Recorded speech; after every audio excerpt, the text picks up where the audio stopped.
श्री दुर्गा सप्तशती द्वितीय अध्याय।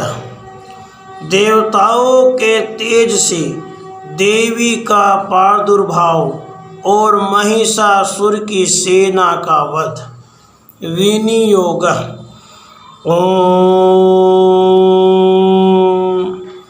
मध्यम चरित्रस्य विष्णुरऋषि महालक्ष्मीर्देवता उशनिक छन्दः शाकम्भरी शक्ति दुर्गा बीजं वायुस्तत्वं यजुर्वेदः स्वरूपं श्री महालक्ष्मी प्रीत्यर्थं मध्यम चरित्र जपे विनियोगः।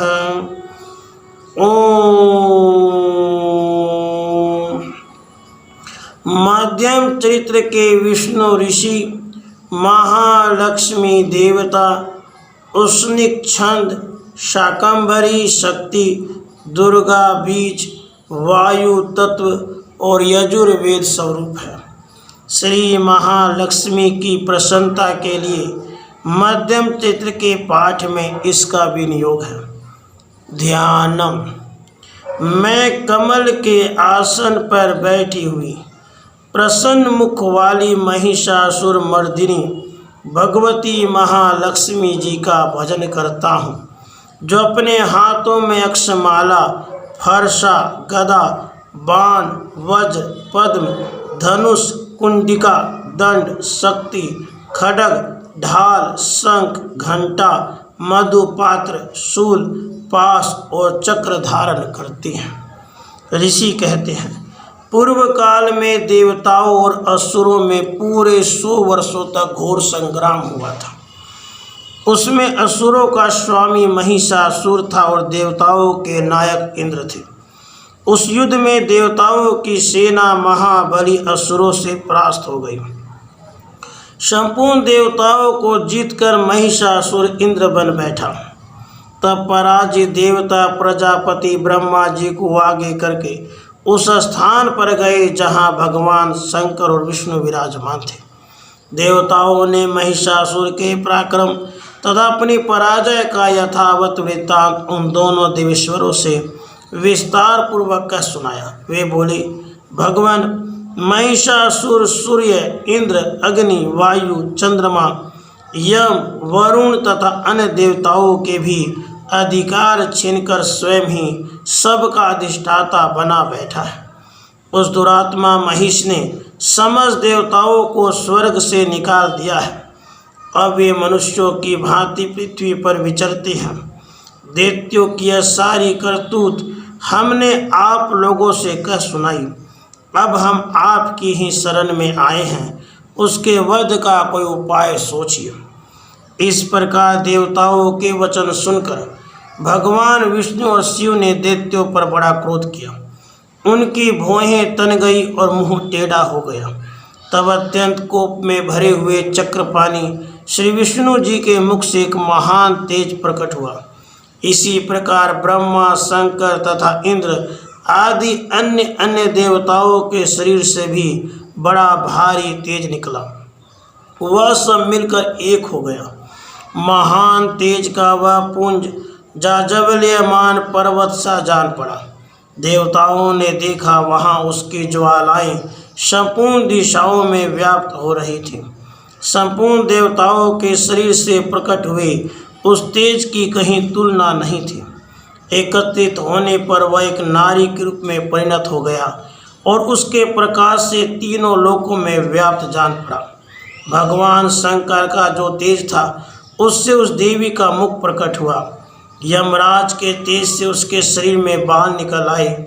श्री विष्णु भगवान के तेज से उसकी भुजाएं उत्पन्न हुई। चंद्रमा के तेज से दोनों स्तनों का और इंद्र के तेज से मध्य भाग कटी प्रदेश का प्रादुर्भाव हुआ। वरुण के तेज से जंघा और पिंडली तथा पृथ्वी के तेज से नितंब भाग प्रकट हुआ। ब्रह्मा के तेज से दोनों चरण और सूर्य के तेज से उसकी अंगुलियां हुई। वसुओं के तेज से हाथों की अंगुलियां और कुबेर के तेज से नासिका प्रकट हुई। उस देवी के दांत प्रजापति के तेज और तीनों नेत्र अग्नि के तेज से प्रकट हुए थे। उसकी भौहें संध्या के और कान वायु के तेज से उत्पन्न हुए थे। इसी प्रकार अन्य अन्य देवताओं के तेज से उस कल्याणमयी देवी का आविर्भाव हुआ।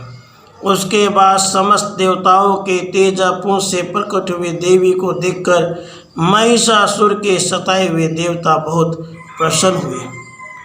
पिनाकधारी भगवान शंकर ने अपने शूल से एक शूल निकालकर उन्हें दिया। फिर भगवान विष्णु ने भी अपने चक्र से चक्र उत्पन्न करके भगवती को अर्पण किया। वरुण ने भी शंख भेंट किया।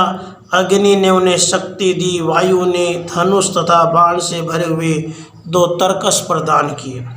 सहस्र नेत्रों वाले देवराज इंद्र ने अपने वज्र से वज्र उत्पन्न करके दिया और ऐरावत हाथी से उतारकर एक घंटा भी प्रदान किया। यमराज ने काल दंड से दंड, वरुण ने पास, प्रजापति ने सप्तिकाक्ष की माला और ब्रह्मा जी ने कमंडलू प्रदान किया। सूर्य ने देवी के समस्त रोमकूपों में अपनी किरणों का तेज भर दिया। काल ने उन्हें चमकती हुई ढाल और तलवार दी। क्षीर समुद्र ने उज्ज्वल हार तथा कभी जीर्ण न होने वाले 2 दिव्य वस्त्र भेंट किए। साथ ही उन्होंने दिव्य चूड़ामणि, 2 कुंडल, कड़े, उज्ज्वल अर्धचंद्र, सब बाहुओं के लिए केयूर, दोनों चरणों के लिए निर्मल निपुर, गले की सुंदर हंसली और सब अंगुलियों में पहनने के लिए रत्नों की बनी अंगूठियाँ भी दी। विश्वकर्मा ने उन्हें अत्यंत निर्मल फरसा भेंट किया। साथ ही अनेक प्रकार के अस्त्र और अभेद्य कवच दिए।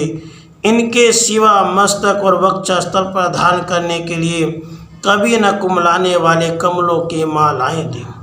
जल्दी ने उन्हें सुंदर कमल का फूल भेंट किया। हिमालय ने सवारी के लिए सिंह और भांति भांति के रत्न समर्पित किए। धनाध्यक्ष कुबेर ने मधु से भरा पान पात्र दिया तथा संपूर्ण नागों के राजा शेष ने, जो इस पृथ्वी को धारण करते हैं, उन्हें बहुमूल्य मणियों से भूषित नागहार भेंट दिया। इसी प्रकार अन्य देवताओं ने भी आभूषण और अस्त्र शस्त्र देकर देवी का सम्मान किया। उसके बाद उन्होंने बारंबार अट्टहास पूर्वक उच्च स्वर से गर्जना की। उनके भयंकर नाद से संपूर्ण आकाश गूंज उठा। देवी का वह अत्यंत उच्च स्वर से किया हुआ सिंहनाद कहीं समा न सका। आकाश उसके सामने लघु प्रतीत होने लगा। उससे बड़े जोर की प्रतिध्वनि हुई, जिससे संपूर्ण विश्व में हलचल मच गई और समुद्र कांप उठे। पृथ्वी डोलने लगी, समस्त पर्वत हिलने लगे। उस समय देवताओं ने अत्यंत प्रसन्नता के साथ सिंहवाहिनी भवानी से कहा, देवी तुम्हारी जय हो। साथ ही महर्षियों ने भक्ति भाव से विनम्र होकर उनका स्तवन किया। संपूर्ण त्रिलोकी को शोभग्रस्त देख दैत्यगण अपनी समस्त सेना को कवच आदि से सुसज्जित कर हाथों में हथियार ले सहसा उठकर खड़े हो गए। उस समय महिषासुर ने बड़े क्रोध में आकर कहा, आह, यह क्या हो रहा है। फिर वह संपूर्ण असुरों से घिरकर उस सिंहनाद की ओर लक्ष्य करके दौड़ा और आगे पहुंचकर उसने देवी को देखा, जो अपनी प्रभा से तीनों लोकों को प्रकाशित कर रही थी। उनके चरणों के भार से पृथ्वी दबी जा रही थी। माथे के मुकुट से आकाश में रेखा से खींच रही थी तथा वे अपने धनुष की टंकार से 7 पातालों को शुद्ध किए देती थी। देवी अपनी हजारों भुजाओं से संपूर्ण दिशाओं को आच्छादित करके खड़ी थी। उसके बाद उनके साथ दैत्यों का युद्ध छिड़ गया। नाना प्रकार के अस्त्र शस्त्रों के प्रहार से संपूर्ण दिशाएं उद्भासित होने लगी। चिक्षुर नामक महान असुर महिषासुर का सेना नायक था। वह देवी के साथ युद्ध करने लगा। अन्य दैत्यों की चतुरंगनी सेना साथ लेकर चामर भी लड़ने लगा। 60,000 रथियों के साथ आकर उदग्र नामक महादैत्य ने लोहा लिया। 1 करोड़ रथियों को साथ लेकर महाहनु नामक दैत्य युद्ध करने लगा, जिसके रोए तलवार के समान तीखे थे। वह 80 लोमा नामक महादैत्य 5 करोड़ रथी सैनिकों सहित युद्ध में आ डटा। 60 लाख रथियों से घिरा हुआ बास्कल नामक दैत्य भी उस युद्ध भूमि में लड़ने लगा। परिवारित नामक राक्षस हाथी सवार और घुड़सवारों के अनेक दलों तथा 1 करोड़ रथियों की सेना लेकर युद्ध करने लगा। बिडाल नामक दैत्य 5 अरब रथियों से घिर कर लोहा लेने लगा। इनके अतिरिक्त और भी हजारों महादैत्य रथ, हाथी और घोड़ों के सेना साथ लेकर वहां देवी के साथ युद्ध करने लगे। स्वयं महिषासुर उस रणभूमि में कोटि कोटि सहस्र रथ, हाथी और घोड़ों की सेना से घिरा हुआ खड़ा था। वे दैत्य देवी के साथ तोमर, भिंदीपाल, शक्ति, मुसल, खड्ग, परशु और पटिस आदि अस्त्र शस्त्रों का प्रहार करते हुए युद्ध कर रहे थे। कुछ दैत्यों ने उन पर शक्ति का प्रहार किया, कुछ लोगों ने बाँस फेंके तथा कुछ दूसरे दैत्यों ने खड्ग प्रहार करके देवी को मार डालने का उद्योग किया। देवी ने भी क्रोध में भरकर खेल खेल में ही अपने अस्त्र शस्त्रों की वर्षा करके दैत्यों के वे समस्त अस्त्र शस्त्र काट डाले। उनके मुख पर परिश्रम या थकावट का रंच मात्र भी चिन्ह नहीं था। देवता और ऋषि उनकी स्तुति करते थे और वे भगवती परमेश्वरी दैत्यों के शरीरों पर अस्त्र शस्त्रों की वर्षा करती रही। देवी का वाहन सिंह भी क्रोध में भरकर गर्दन के बालों को हिलाता हुआ असुरों की सेना में इस प्रकार विचरने लगा, मानो वनों में दावा नल फैल रहा हो। रणभूमि में दैत्यों के साथ युद्ध करती हुई अंबिका देवी ने जितने निःश्वास छोड़े, वे सभी तत्काल सैकड़ों हजारों गणों के रूप में प्रकट हो गए। परशु, भिंदीपाल, खड्ग तथा पटिस आदि अस्त्रों द्वारा असुरों का सामना करने लगे। देवी की शक्ति से बढ़े हुए वे गण असुरों का नाश करते हुए नगाड़ा और शंख आदि बाजे बजाने लगे। उस संग्राम महोत्सव में कितने ही गण मृदंग बजा रहे थे।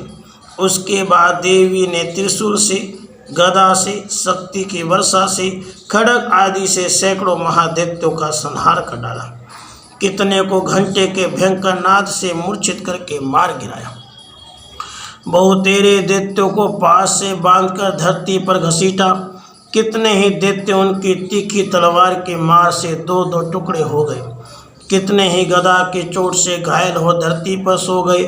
कितने ही मूसल की मार से अत्यंत आह होकर रक्त बमन करने लगे। कुछ दैत्य शूल से छाती फट जाने का पृथ्वी पर ढेर हो गए। उस रणांगन में बाण समूहों की वृष्टि से कितने ही असुरों की कमर टूट गई। बाज की तरह झपटने वाले देव पीड़क दैत्यगण अपने प्राणों से हाथ धोने लगे। किन्हीं की बाहें छिन भिन हो गई, कितनों की गर्दनें कट गई। कितने ही दैत्यों के मस्तक कट कट कर गिरने लगे। कुछ लोगों के शरीर मध्य भाग में ही विदीर्ण हो गए। कितने ही महादैत्य जांघें कट जाने से पृथ्वी पर गिर पड़े। कितनों के ही देवी ने एक बाह, एक पैर और एक नेत्र वाले करके 2 टुकड़ों में चीर डाला।